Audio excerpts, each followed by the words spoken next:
Assalamualaikum warahmatullahi wabarakatuh. Alhamdulillahi rabbil alamin. Wassalatu wassalamu ala ashrafil anbiya'i wal mursalin Sayyidina Muhammadin wa ala alihi wa sahbihi ajma'in, amma ba'du. Bapak Ibu jamaah pengajian rahimakumullah, kita lanjutkan pembacaan kitab Al-Mursyidul Amin, mungkin pada halaman 69. Sebelum masuk pada faslun fi adabid du'a, kita ulangi 3 baris yang di atasnya terlebih dahulu. Bismillahirrahmanirrahim.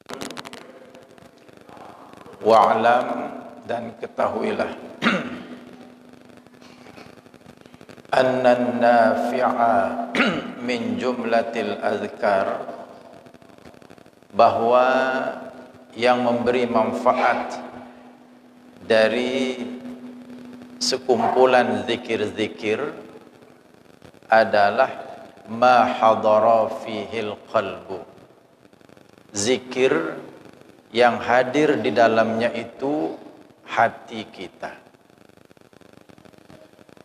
Jadi zikir yang bermanfaat itu adalah zikir yang kita lantunkan dengan kehadiran hati kita.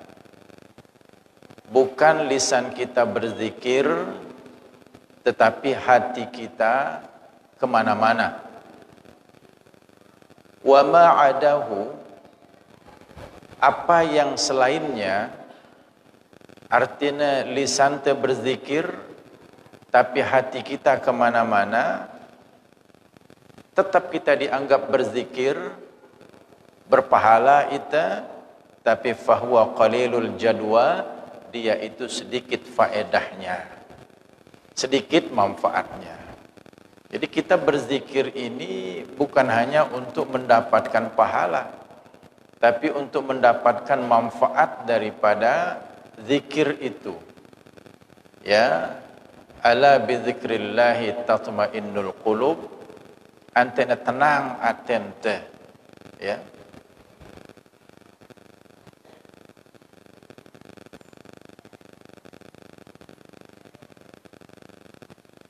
Fa innal maqsuda al-unsu billah,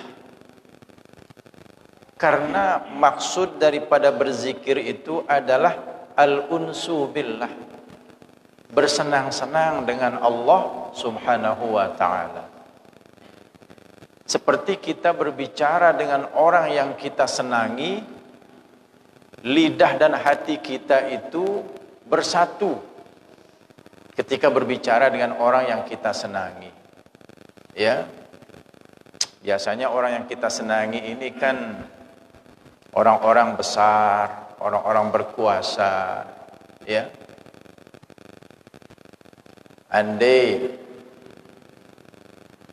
di tempat ini kita hadirkan orang yang besar, ya, ya katakanlah penceramah yang kondang seperti Ustaz Abdul Somad misalnya, maka Masya Allah kita berbicara dengan dia, lidah kita fasih bicara, hati kita juga tidak kemana-mana. Begitu juga dengan tokoh-tokoh yang lain. Atau kita bertemu saja dengan guru kita, tuan guru kita yang kita segani, yang kita hormati, hati kita itu fokus, ya, hati kita itu khusyuk mendengarkan apa yang dia ceritakan kepada kita. Misalnya kita bertamu di rumah beliau, apalagi dengan Allah, Kita berzikir ini kan kita menyebut nama Allah. Jadi supaya lisan kita itu zikrullah, berzikir, atente niki juga hadir. Tidak memikirkan atau membayangkan yang lain-lain.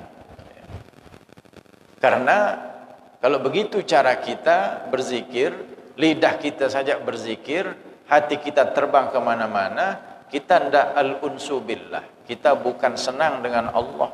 Dan sempurna kesenangan itu dengan Allah.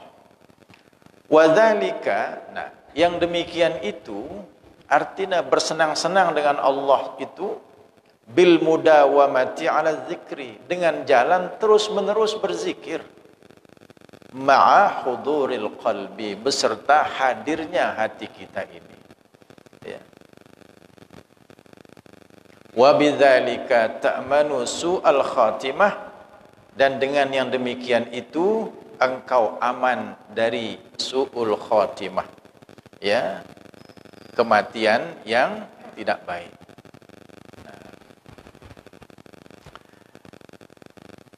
Nanti manfaat daripada berzikir itu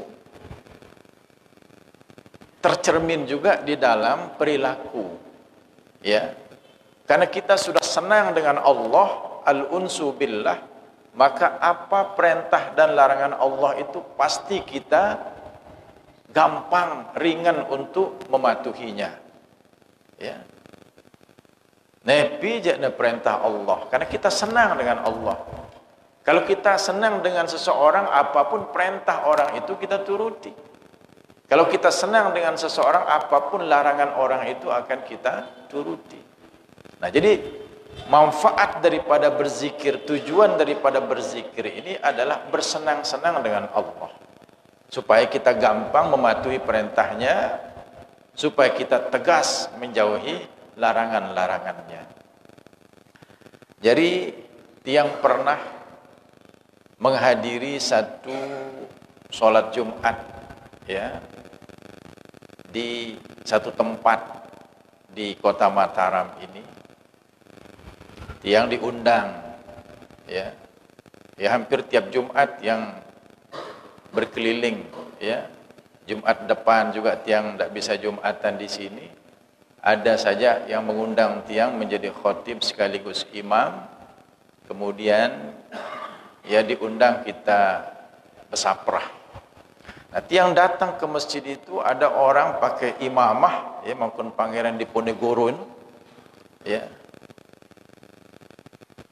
memegang tasbih, Masya Allah, cepat dia berzikir dengan apa, kepalanya menggeleng-geleng terus. Nah, satu putaran tasbih niki cepat sekali dia. Berarti ini orang biasa berzikir, ya, cepat dia dapat ribuan zikir itu. Tiang kagum dengan beliau.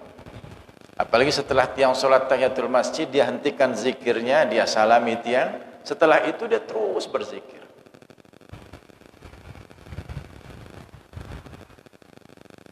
Begitu selesai kegiatan Jumat, mara ongkat yang siburu, kan kita tejaknya besaprah, ya, pergi ke rumah salah seorang warga. Ya Allah, milu wayah niki, ya, lengan berut tiang tokol sampai telat tiang ulek, ngerausin dengan doa, ya, ngerausin dengan doa. Telah tiang bolak-balik yang tidak mentelah, tulak doang gitu. Ternyata ada di situ orang yang tidak dia senangi, ada yang nilai tiang. Di mana manfaat daripada zikir?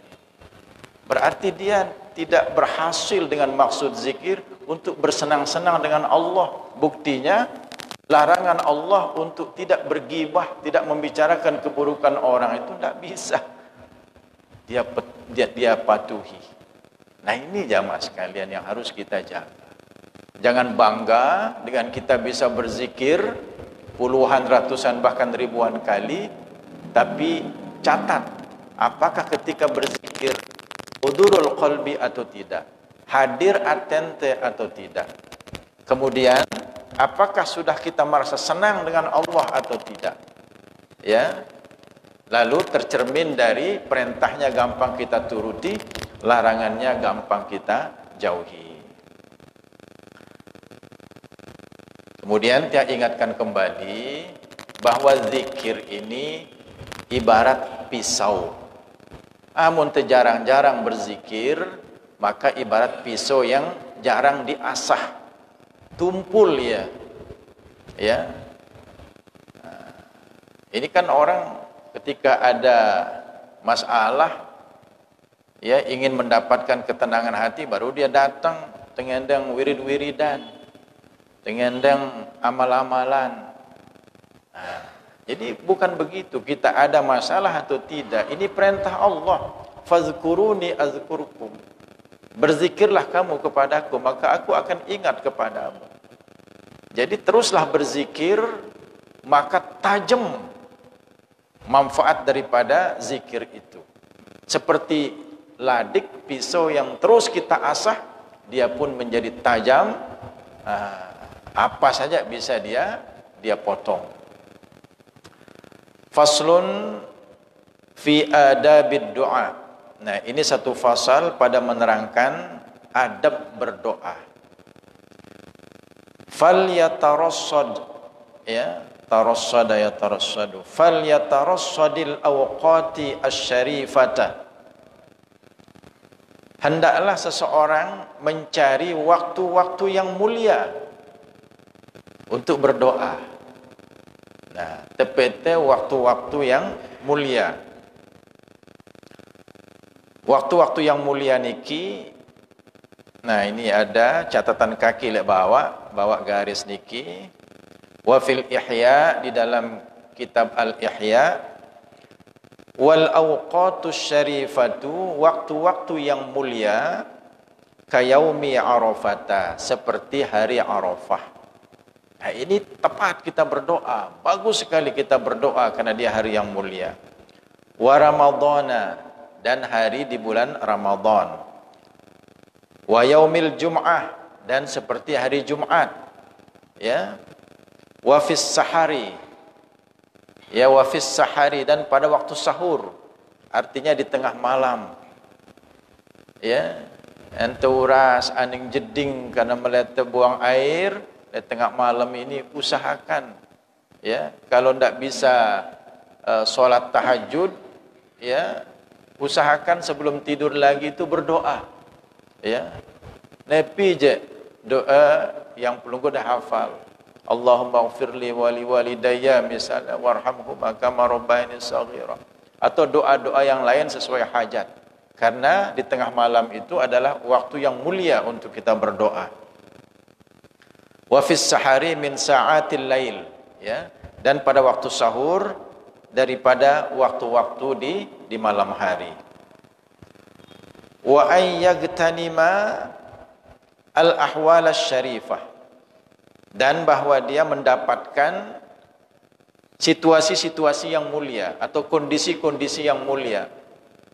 Nabi kondisi-kondisi yang mulia, qala Abu Hurairah radhiyallahu an, berkata Abu Hurairah radhiyallahu an, inna abwabas samai tuftahu, sesungguhnya pintu-pintu langit itu terbuka. Nah, pirana terbuka pintu langit? Ainda zahafis sufuf, ketika menyerang barisan-barisan musuh, fi sabilillahi, di jalan Allah Ta'ala. Nah, ketika perang, jihad fi sabilillah, ketika pasukan kaum muslimin melakukan serangan kepada musuh, nah itu kondisi di mana langit itu terbuka. Jadi manfaatkan itu untuk berdoa. Yang kedua, wa inda nuzulil ghaiz, dan ketika turunnya hujan. Ngone turun hujan, itu kondisi yang bagus sekali untuk kita berdoa. Itu langit terbuka ketika turunnya hujan. Ya. Ini perhatian. Ya, itu malah hujan bombo itu udah turun hujan. Ya, berjorak-jorak, padahal itu pintu langit terbuka. Ya. Wa inda iqamatis shalawatil maktubah, dan ketika iqamat untuk solat-solat yang fardu. Ketika iqamah dikumandangkan, ya berdoalah. Itu juga pintu langit terbuka. Fagtanimu ad-du'a fiha, maka dapatkanlah doa fiha pada kondisi-kondisi yang mulia itu.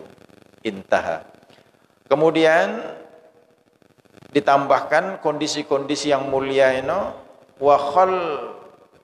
wa khalfa ya as-salawatil maktubah. Selesai melakukan solat-solat yang fardu. Setiap terselesai melakukan solat yang fardu, itu kondisi ya yang mulia untuk kita berdoa. Jangan bubar setelah solat fardu sebelum kita berdoa. Itu waktu, itu kondisi yang sangat mulia. Wahalatas sujud, dan ketika kita bersujud, ya, wahalatus sujudi ajdaru bil ijabah, ya, dan ketika bersujud itu lebih pantas dikabulkan oleh Allah Subhanahu wa taala. Ya, ketika bersujud. Nah, makanya di sujud yang terakhir manfaatkan untuk kita berdoa kepada Allah Subhanahu wa taala. Liqaulihi sallallahu alaihi wasallam, karena sabda Nabi sallallahu alaihi wasallam, aqrabu ma yakunul abdu mir rabbih wa huwa sajidun, sedekat-dekat sesuatu di mana hamba itu, sedekat-dekat sesuatu bagi hamba itu terhadap Tuhannya, wa huwa sajid, dalam keadaan dia bersujud. Ya. Fa'aksiru fihi minad du'a, maka perbanyaklah pada sujud itu daripada berdoa. Ya. Nah, ini yang dimaksud dengan kembali ke atas, falyatarassadil awqati asy-syarifata. Hendaklah mencari waktu-waktu yang mulia. Itu waktu-waktu yang mulia, ya, yang memungkinkan, karena ini bukan hari Arafah, ini bukan bulan Ramadan, ya, hari Jumat, ya. Karena ini juga bukan hari Jumat, supaya kita mendapatkan waktu yang mulia pada hari ini, ya, nanti malam, di tengah malam pada waktu sahur kita berdoa, atau nanti setelah kita solat Isya, atau ketika solat Isya diiqamatkan, ya, ketika sujud yang terakhir nanti kita manfaatkan berdoa, ya. Kemudian wa yakunu 'alal wudu, dan orang yang berdoa itu berada di atas wudunya, supaya adab berdoa ini kita berwudu. Nah, jadi ketika tadi yang cerita, misalnya tengah malam ini kita ke kamar kecil, sebelum tidur manfaatkan berdoa, dan adabnya itu kita berwudu. Tanpa wudu juga tidak apa-apa, ya, tapi ini kan kita bicara adab, ya. Berwudu, kemudian mustaqbilal qiblati, menghadap qiblat. Wa yakunu bi khafdis saut, dan adalah dia berdoa itu dengan merendahkan suaranya, ya, merendahkan suaranya.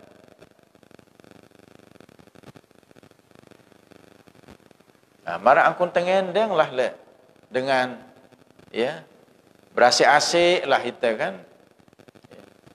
Wat tadarru'i, dan menundukkan diri. Tadarru', ya, menundukkan diri, muqinan bil ijabah, sambil yakin dikabulkan. Nah, ini harus ada keyakinan untuk dikabulkan. Mulihan fihi, dan terus menerus fihi, di dalam berdoa itu. Jangan kita pernah berhenti berdoa, karena berdoa itu sendiri adalah ibadah. Ad-du'a mukhul ibadah. Doa itu adalah intisari daripada ibadah. Ya. Yakin akan dikabulkan doa kita. Yakin akan dikabulkan doa kita itu harus ada. Dan ingat, doa kita itu akan dikabulkan oleh Allah pada waktu yang Allah sendiri menentukannya. Dan dalam bentuk yang dipilihkan oleh Allah Subhanahu wa ta'ala. Jangan kita memaksa Allah supaya doa kita dikabulkan saat ini juga sesuai dengan bentuk yang kita minta. Tidak boleh. Ya. Tidak ada yang wajib atas Allah. Jadi kita berdoa sambil yakin dan serahkan. Piran je dekabulangnya ya Allah. Itu urusan daripada Allah. Apa bentuk pengabulannya itu? Silakan Allah yang memilihkan kita. Allah tentu memilihkan kita yang terbaik. Pilihan Allah tentu lebih baik daripada pilihan kita.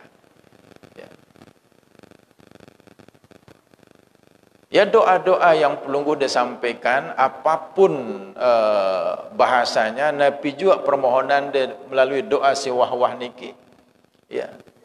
Jangan-jangan itu sudah dikabulkan, tapi dalam bentuk yang dipilihkan oleh Allah tanpa kita sadari. Ya. Misalnya kita sehat walafiat, bisa kita datang beribadah di masjid ini, mengaji di masjid ini, di mana sebagian orang justru berhalangan.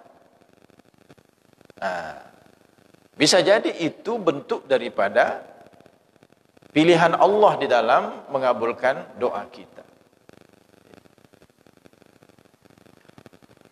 Wa yaftahu du'a bi dzikrillah ta'ala.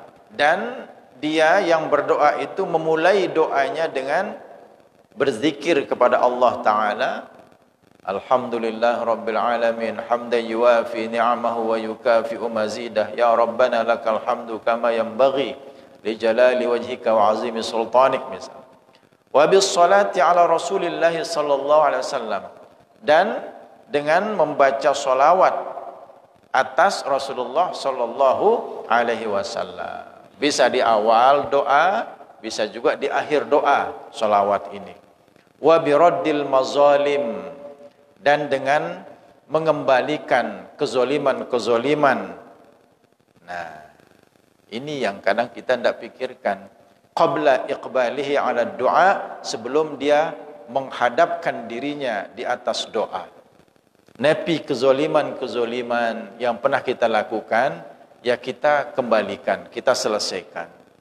Ya, ada hak orang yang kita ambil tanpa izin, tanpa keredaannya, itu kita kembalikan. Ada pernah kita menyakiti perasaan seseorang, ya, dan orang itu tahu dengan ini tersinggung, tersakiti, ya kita minta maaf. Nah, ini yang kadang-kadang kita tidak memikirkannya, supaya kita bersih dari kezoliman-kezoliman terhadap orang lain. Ini yang mempercepat doa. Ya. Bisa jadi waktu pengabulannya itu dipercepat oleh Allah, dan pilihan Allah itu bisa jadi mendekati apa yang kita inginkan. Kalau dalam kita berdoa itu raddul mazalim, kezoliman-kezoliman kepada orang lain itu kita selesaikan. Ya.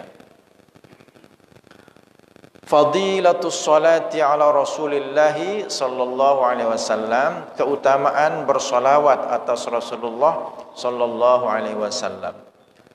Ruwiya, diriwayatkan, annahu alaihi salatu wassalam, bahwasanya Nabi alaihi salatu wassalam jaa dzata yaumin, pernah datang di suatu hari, wal busra, sedangkan kegembiraan, tura fi wajhihi, terlihat di wajahnya. Faqala sallallahu alaihi wasallam, maka bersabda Nabi sallallahu alaihi wasallam, innahu ja'ani Jibril alaihi salam, sesungguhnya telah datang kepadaku malaikat Jibril alaihi salam. Faqala, lalu Jibril berkata, ama tarda ya Muhammad, tidakkah engkau senang wahai Muhammad, alla yusalli alaika ahadun, bahwa tidak bersolawat atasmu seorang pun, min ummatika daripada umatmu, marratan satu kali, illa sallaitu alaihi asra, kecuali aku bersolawat atasnya 10 kali. Ya. Kalau Allah mengirim salawat kepada kita, itu artinya Allah menurunkan rahmat kepada kita. Jadi kita bersalawat tiba Nabi enta, Allahumma salli ala Muhammad wa alihi wa sallim, satu kali saja dengan salawat yang terpendek seperti itu, Allah mengirim salawat, artinya mengirim rahmat kepada kita 10 kali. Ya. Wa qala, dan Nabi bersabda. Nah, dengan ucapan Jibril itulah maka Nabi ente senang luar biasa.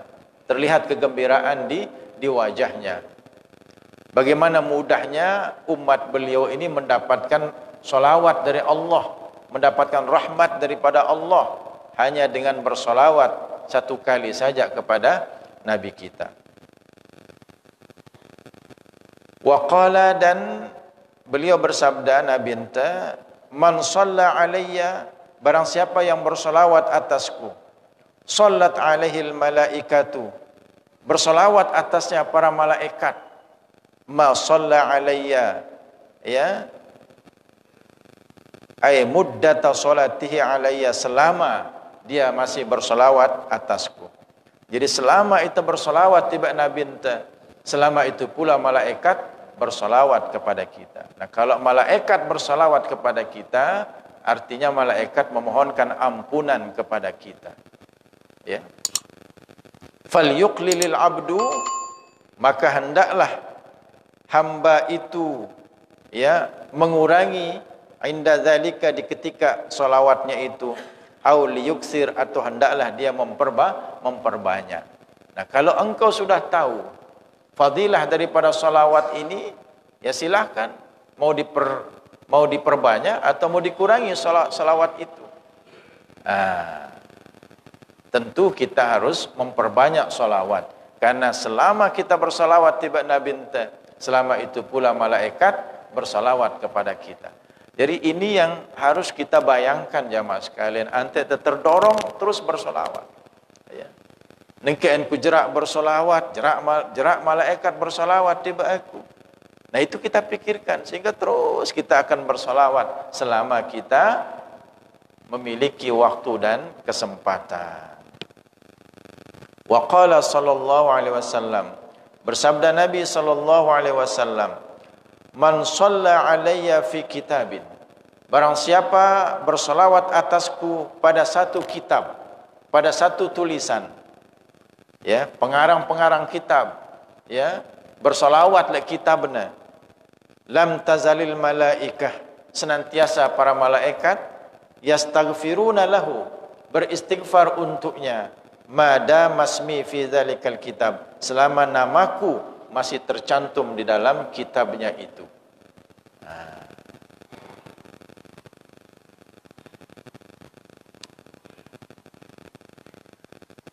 Baik, kalau kita bersurat, ya, sebaiknya kita ada berzikrullah lah di mukaddimah surat ini, lalu kita bersolawat di situ, lalu kita menulis apa yang kita maksudkan kepada siapa yang ingin kita tuliskan suratnya. Ya. Bahkan di dalam kitab Al-Ihya-nya, ini kan ringkasannya, masih banyak disebutkan riwayat-riwayat tentang keutamaan daripada bersolawat ini. Mumpung ini bulan Maulid, ya, bulan kelahiran Nabi kita, Nabi besar Muhammad sallallahu alaihi wasallam. Kita perbanyak bersalawat kepada beliau. Ya. Di hadis yang lain beliau malah bersabda, inna awlan nasi bi aktsaruhum alayya salatan. Sesungguhnya orang yang paling dekat denganku pada hari kiamat adalah yang paling banyak bersolawat. Pada hari kiamat kita butuh dekat dengan Nabi ente, supaya Nabi ente cepat memberikan kita syafaat. Nah, ternyata untuk bisa dekat dengan Nabi ente itu adalah memperbanyak sholawat. Inna awlan nasi bi aktsaruhum alayya sholatan. Manusia yang paling utama denganku adalah yang paling banyak sholawatnya kepadaku. Ini maknanya menurut ulama, aqrabuhum minni yaumal qiyamah wa ahaqquhum bi syafaati, orang yang paling dekat denganku pada hari kiamat, wa ahaqquhum bi syafaati, dan orang yang paling berhak untuk mendapatkan syafaatku, aktsaruhum alayya salatan fid dunya, mereka yang paling banyak bersalawat kepadaku di atas dunia ini. Semua kita tahu bagaimana kita bersolawat. Ada yang panjang, ada yang pertengahan, ada yang pendek. Silahkan. Ya. Yang biasa-biasa, Allahumma sholli ala Sayyidina Muhammad wa ala ali Sayyidina Muhammad misal. Ya. Yaitu kita lantunkan. Atau seperti salawat terpendek yang tercantum dalam kitab Irsyadul Ibad. Allahumma sholli ala Muhammad wa alihi wa sallim. Ya, salawat dan salam malah letona. Allahumma sholli ala Muhammad wa alihi wa sallim. Allahumma sholli ala Muhammad wa alihi wa sallim. Sebanyak-banyaknya. Ya, yang paling dekat dengan Nabi ente pada hari kiamat, yang paling berhak mendapatkan syafaat Nabi ente pada hari kiamat, yang paling banyak bersalawat kepada Nabi kita Muhammad sallallahu alaihi wasallam. Ya. Ini si penting. Ya, dia tidak terlaku selawat doang. Ya, berselawat no, gitu kan. Kita bersolawat, ya. Yang ditiang tahu kumbene amplop selawat senaran ini jadi. Ya. Ingat jamaah sekalian,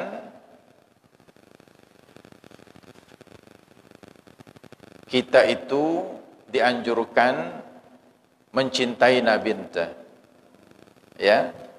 Karena Nabi ente bersabda, la yu'minu ahadukum hatta akuna ahabba ilaih min walidihi wa waladihi wan nasi ajma'in. Tidak sempurna iman salah seorang di antaramu sebelum aku ini lebih dia cintai dibanding orang tuanya, dibanding anak-anaknya, dibanding semua manusia. Jadi idola kita itu yang paling tinggi adalah Nabi besar Muhammad sallallahu alaihi wasallam. Kita cintai beliau melebihi kecintaan kita kepada seluruh umat manusia. Dan tanda kita cinta kepada Nabi itu diantaranya adalah banyak bersalawat kepada beliau, menyebut namanya. Man ahabba syai'an aktsara min dzikri, barang siapa yang mencintai sesuatu, dia pasti banyak menyebut sesuatu itu. Amunita cinta tiba Nabi tende tuah bersalawat. Itu cinta yang bohong-bohongan namanya. Fadilatul istighfar mungkin. Ini fadilah beristighfar. Ya. Amun doa itu kan itu permintaan kita. Ngendeng apa keinginan kita. Amun bersolawat yaitu perwujudan daripada kita mencintai Nabi ente. Nah, makin beristighfar ini kita minta ampun dari dosa-dosa yang kita lakukan. Qala Allah Ta'ala, berfirman Allah Ta'ala, walladzina idza fa'alu fahishatan, dan orang-orang yang apabila melakukan perbuatan yang keji, au zalamu anfusahum, atau menzolimi diri mereka sendiri, zakarullaha, mereka berzikir, mereka ingat Allah, fastaghfaru lidzunubihim, lalu meminta ampun ya untuk dosa-dosa mereka. Ini ciri-ciri orang yang bertakwa. Kalau dia melakukan satu kekejian, satu kekejian ini adalah satu dosa yang hanya merugikan dirinya, tidak merugikan orang lain. Tapi kalau zolim, ya, menzolimi diri mereka sendiri, terbalik, ya, fahisyatun, kekejian, itu dosa yang merugikan orang lain. Ya. Tapi kalau menzolimi diri mereka, artinya kita melakukan dosa yang hanya merugikan diri kita sendiri. Dosa yang merugikan diri sendiri atau merugikan orang lain membutuhkan istighfar kepada Allah Subhanahu wa taala. Wa qala ta'ala, berfirman Allah taala, wal mustaghfirina bil ashar, dan orang-orang yang beristighfar di waktu sahur atau di tengah malam. Wa qala alaihi salatu wassalam, inni la astaghfirullah wa atubu ilaih, sesungguhnya aku benar-benar beristighfar kepada Allah dan bertaubat kepadanya, fil yaum, di satu hari, wal lailati, dan malam, sab'ina marrah, 70 kali. Ya. Nah, jadi istighfar dan taubat. Ingat, istighfar itu ya astagfirullahalazim, astagfirullahalazim, astagfirullahalazim. Jadi istighfar ini kalau disertai dengan syarat-syarat taubat, otomatis istighfar itu istighfar dan taubat. Kan syarat-syarat taubat itu menyesal, berhenti melakukan perkara yang ada unsur dosanya. Yang ketiga, bertekad tidak kembali melakukannya. Ya. Ini kalau dosa berkaitan dengan Allah. Kalau berkaitan dengan manusia, ada yang keempat, mengembalikan hak-hak orang lain atau meminta kehalalan dan keredaannya. Nah, kita beristighfar, astagfirullahalazim, astagfirullahalazim. Ada penyesalan, ya, dan kita berhenti melakukan kedosaan. Ada tekad untuk tidak kembali melakukannya. Maka itu istighfar dan taubat. Tapi kalau hanya astagfirullahalazim, ya, sambil cengengesan, sambil cengar-cengir, astagfirullah sambil ngomong-ngomong, tidak ada penyesalannya, nah, itu tidak ada tekad untuk berhenti, untuk tidak kembali melakukannya, itu zikir biasa, belum termasuk taubat. Nah, oleh karena itu antekne istighfar niki termasuk bertobat. Ya, menunduklah dengan istighfar itu.